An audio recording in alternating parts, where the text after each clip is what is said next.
You're going to want to listen to this podcast today. It is a great conversation between Kent and I where we talk about establishing, but not only establishing, maintaining a deep heart connection with our children. This is so important that as parents, we are intentional about, because if we are not intentional about establishing and maintaining deep heart connections, then it won't happen. We cannot leave our children to happenstance. So listen and be encouraged and learn and grab some awesome tips in our conversation today.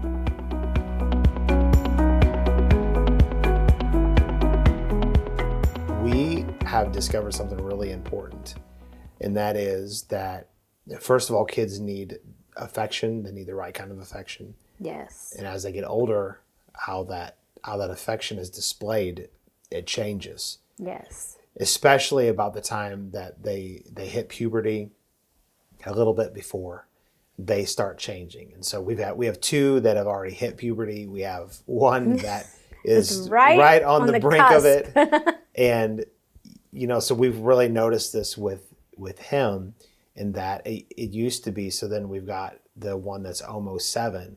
And how we show affection and stuff to him is very different. But there's still a bleed over. So kind of funny here. So I've been wrestling with the 2 younger ones, which the 2 younger are almost 7 and 11. And they are very, very different, but they both need affection. Every child needs affection no matter how old they are. Every person does, right? So the youngest one, we hold him, we hug him, we kiss him, and even if he fights it, he still wants it, he still desires that.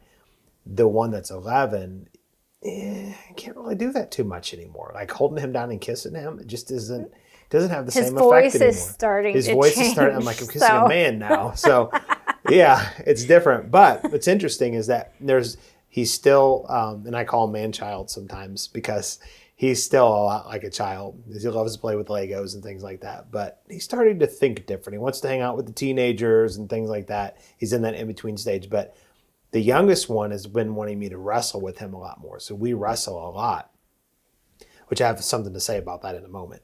But we wrestle a lot. And so then the 11-year-old also enters in with that wrestling. So my point in saying all this is that when your child goes from a baby all the way until they're, really when they hit 14, 15, they really are very much, even if they aren't as mature as an adult, they are an adult.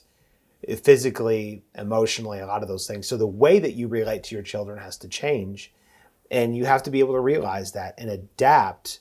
Your heart doesn't change towards them. That's you right. love them as much as you should only increase in loving them. But the way that you relate to them as far as affection and showing them love has to be different. I'm not just talking about the love languages. It could include that because it can look different for a child. If their acts of service will look very different when they're a child versus when they're older. But it's just in all of the ways that you would express love to them, it changes, and we need to be able to adapt to that. And not only, I like what you said, you have to be willing to. And as sometimes parents will, I don't know, you can get to this place where you think the children should be the ones who are adapting to you. But as the parent, while they're, you're their parent, you should have a willingness to continue to learn about your children and what it is that they have, that they need in order to establish and well, not just establish, but maintain deep connection. Yeah. We shouldn't get to any point in our relationship with mother and son, father, all the parent and the children relationship where there isn't this place where we're maintaining. Oftentimes as parents, and I've just viewed this, is that there becomes this chasm of I've done my job and I don't have any more to do. Right. And so they'll figure it out. That's often the point when they need love the most. That's right. Yeah. But it's different. And love isn't telling them all the things that they're doing wrong. It's affirming in them the things that are right. That's right.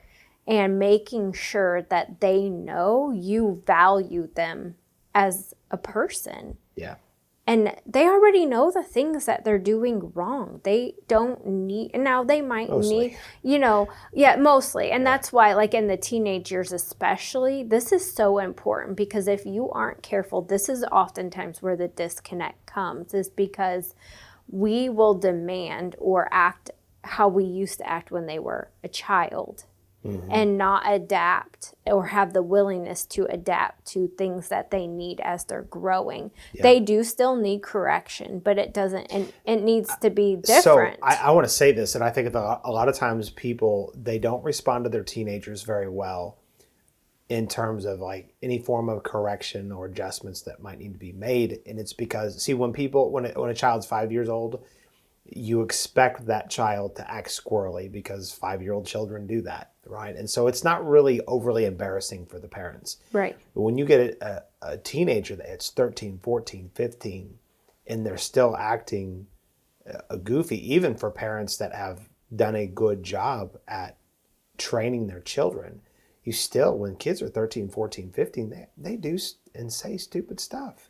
16, even 17, 18-year-olds do. They do and say stupid stuff sometimes. We all do. That's part of maturing. That's part of growing up. But a lot of times parents will become embarrassed by their teenagers not acting right. And so there's this fear of like how it's making them look. Right. Do people think I don't have control of my kids right, that I didn't raise them right? And so they'll begin to respond to their kids more out of fear and out of like, I don't want to be embarrassed and I want you to act right. And it instead of them just loving them and allowing them to make mistakes, and I'm not saying they shouldn't be unruly or that they should be unruly. I'm not saying that's okay. But you still have to allow your kids to be kids. You have to allow your teenagers to be teenagers on some level. And you have to love them through it. Just love them through it. Just let them be who they are. And instead, oftentimes people grip and control because they're afraid of how it's going to make them look. Right. That's pride, first off. But then you're also squelching what your child needs. When they need you, when they're in that awkward stage, they need you more than at any point in their life. Right. Probably, maybe even more than when they were a brand new baby. I mean, physically, brand new baby, it's just all about feeding them and changing their diaper, making sure they sleep, right? But when they become a teen, so that's physical health and things. Right. But when you get to a point to where a teenager, they hit 12, 13, 14, 15 years old, and they're changing, they desperately need you to love them unconditionally and to support them. Mm-hmm. And I think that being able to support your child and not be embarrassed by them is an antidote to ultimate rebellion. They might be a little bit rebellious at that stage. And again, I'm not saying that's okay, but some children are more difficult than others. Right. And so you have to work through some things. But when your child feels your displeasure, they want to run from that. They don't want to run to it. That's right. So even in correction, even in guidance, we need to always make sure that they're feeling our pleasure. That's right. They always know that we think the best about them, that they do have good things inside of them. That's right. Even if they're not choosing. And then they have to see too that life is about choices, and depending on the choices that we make, there are consequences, and not put them in that in the punishment. Oftentimes parents want to they want to punish, mm-hmm. which is imprisoning, and nobody wants to be or was made to be a prisoner. So what is the automatic? Flee.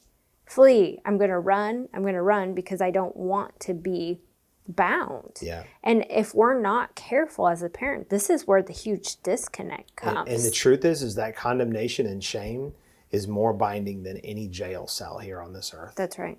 And so when a teenager in particular, when they feel condemned, when they feel shame, they're feeling imprisoned, and they're going to do anything to break out of it. That's right. And oftentimes it will be very much a heartache to the parents. Yeah. And so starting off, I think, just with the little ones, making sure that you give them tender affection. Yeah. And I think you were going to say something about this with fathers and sons. This is so important. I'm glad you reminded me. Yes. I heard a man say one time years ago, that he said, fathers, if you don't wrestle with your sons, there's a good chance that they'll turn out to be homosexuals. And when I heard that, I thought, that's a crazy statement. But as I dug into that a little bit more, this is what he was saying. We live in a society where rejection is a huge thing. People get rejected a lot. Parents reject their children a lot, usually not intentionally, but just because they themselves are broken. Right. And there's something happens now. The statistics about people that become you're not born a homosexual. The statistics about people that get into a homosexual lifestyle when they grow up and become adults, and the statistics about the number of them that are tied to abuse is very, very high. Most of them, I'm not saying all, but most all of them have been mentally or emotionally or sexually abused by their father.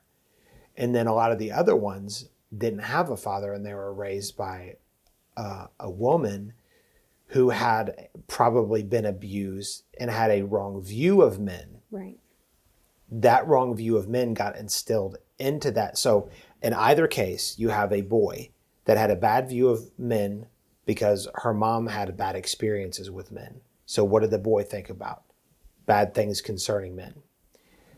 Then you have the other situation to where the young boy was abused by a man in some way, by their father or whatever.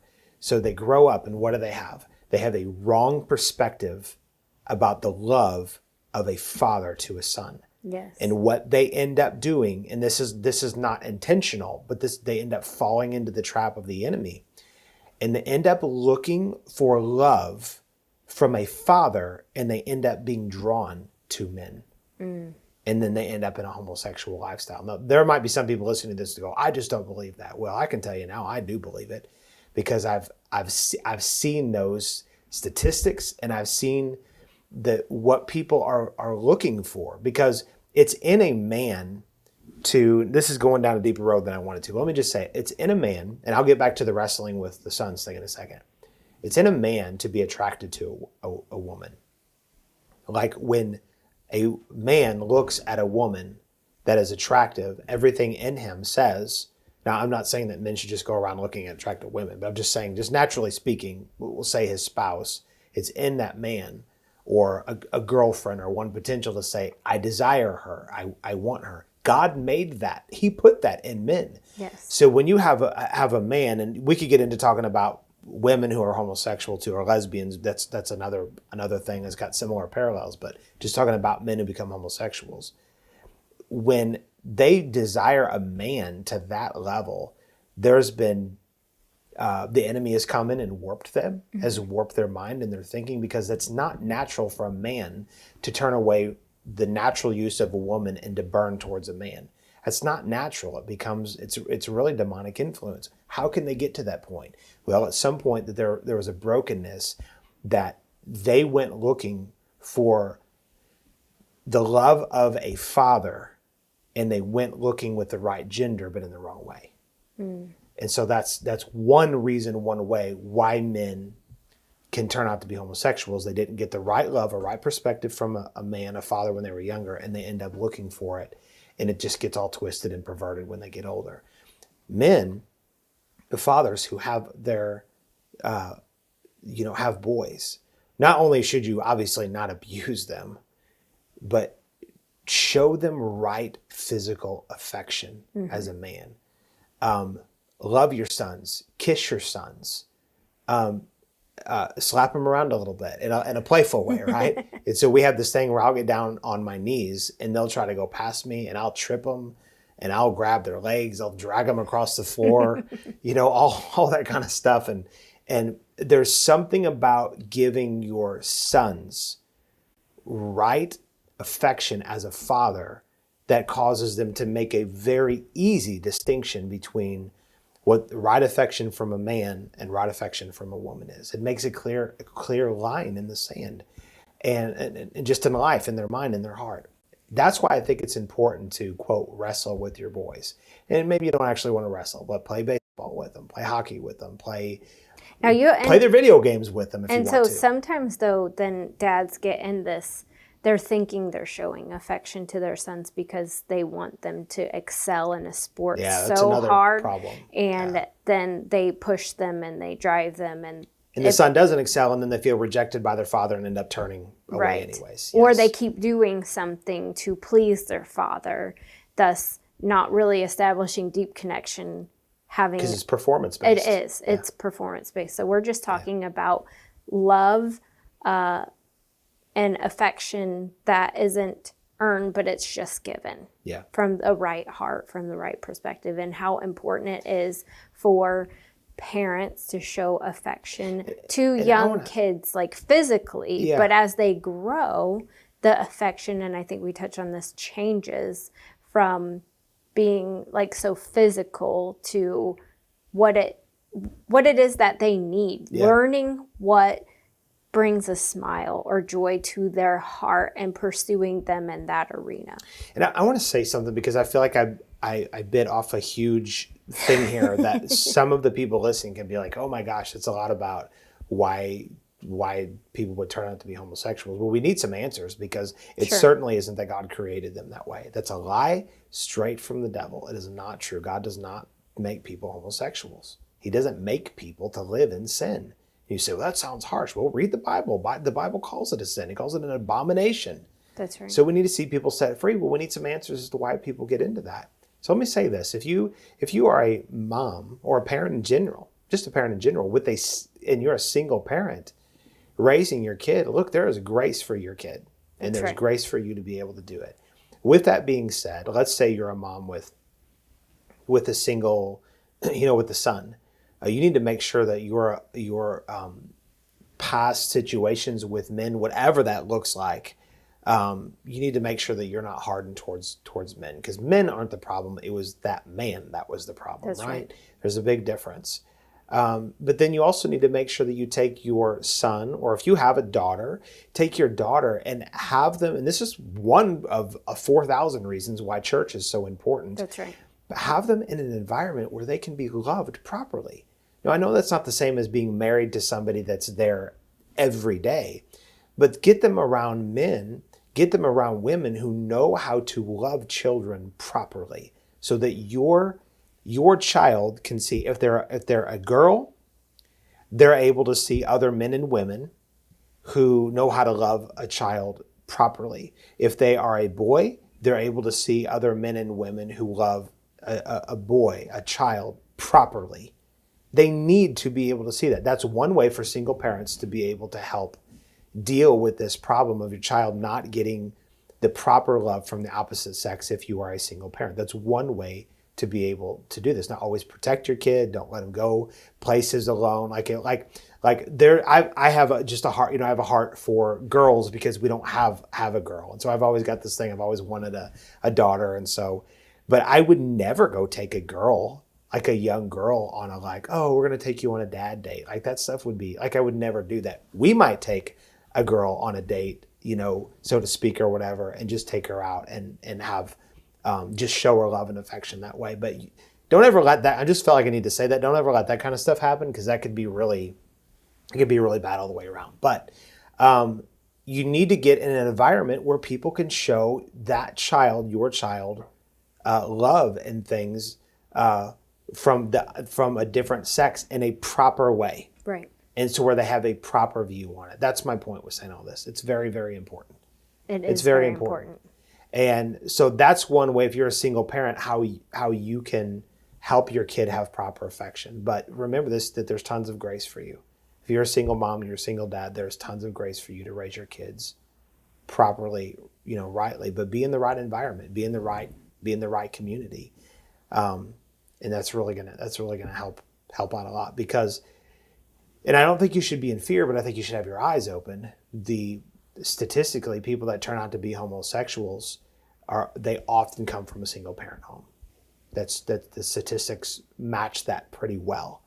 And it's not because that parent did such a horrible job raising that kid. It's oftentimes just because they weren't around other people of the same or opposite sex that knew how to love them properly, and so they weren't able to see what that really looked like and felt like. Yeah, I mean, the need for a deep connection with a father and a mother is in all of us. Mm-hmm. We all long for that, and I think that's then where that gets misplaced, is in women and in men, is that if you didn't have that deep connection, you didn't receive that affection in a proper way from a mother and a father, and you go and you look for it in a different place, the enemy can come and twist it. That's right. Yeah. And so as a parent, establishing a deep connection, a deep heart connection with them it's vital. Yes. And it's not just establishing it, but it's continuing to maintain it. I can't say that enough.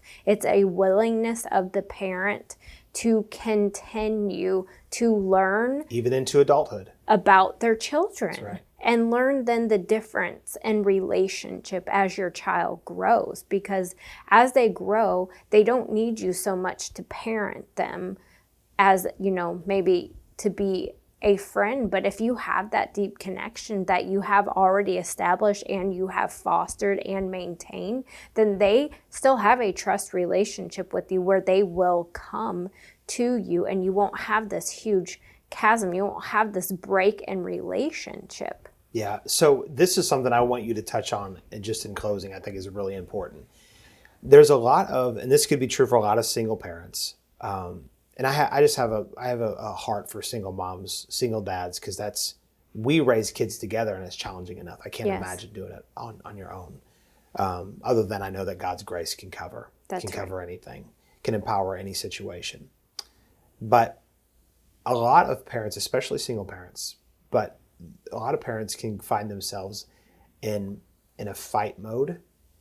Of having to, not necessarily fighting with people, but fighting to survive. They're in a survival mode. That's right. Let's say it that way. They're in a mode of surviving. And so a lot of times things could get overlooked as far as a deeper connection with children, because did you eat today? Did you, did you get educated via homeschool or going to school, whatever you do, and you're having to work a job, and you have all these needs, and they're genuine needs. Right. But you're working through those so much that maybe you have a disconnect with your child because you want them to survive, and your heart intentions are the best for them. Right. But you're losing the connection because you're so busy with just surviving. Speak to that a little bit. Well, I heard the greatest thing to help solve this, we have to be intentional to ask yourself. And I know it's hard as a parent, especially when you've ticked all the boxes, but just make this another box that you tick as far as, have I connected with my child today? Like on a deep personal level, that they know that I see them, and that they know that I care about them, and that they are valuable and important to me and to the family. So there are two great places that this can happen, is at the dinner table. If you make it a priority to sit down and eat at the dinner table, that is a great place where you can have conversation and ask, what was the greatest thing that happened today? What did you learn today? What was something that maybe hurt you today? Because they're seeing that you care, so you're communicating with them. But and I heard this on a podcast from another woman, she said, I always make it a point to tuck my children in, because in that moment, even if we had a hard day or a bad day, I get an opportunity to connect and reestablish with them. Yeah, and it's going to make me cry. Like, just that time that they are so important, and that you care that they're going to bed, and that when they go to bed, they know that you genuinely care about them, and you have opportunity to pray over them and to bless them and to speak into, while you're praying with them, the thing that was hurtful to them today, or the thing that they're worried about, or the concern that they have. Like, you can, in that moment, and it doesn't have to take long, you can take a couple of minutes, and that couple of minutes with them, that child, it changes everything. Yeah. So yeah, that's good. Those are a couple tips. Powerful. Yeah. Bottom line is, make a connection with your child on a deeper level. find out what's important to them, learn how to love them, and you're going to give your kid the best chance of growing up and living a successful, if I can say the word, life in the Lord with their family, all of that. Amen. Amen. Good word. Thank you for listening in on this conversation. Make sure you subscribe to this podcast, give us a 5-star rating, and write a review. Share it with your friends and on your socials. For more information about Ward Ministries, check out wardmen.org. If this podcast is encouraging you on your marriage and family, we want to hear about it. Email us at info@wardmen.org, and make sure you keep your eye out weekly for the latest podcast on marriage and family.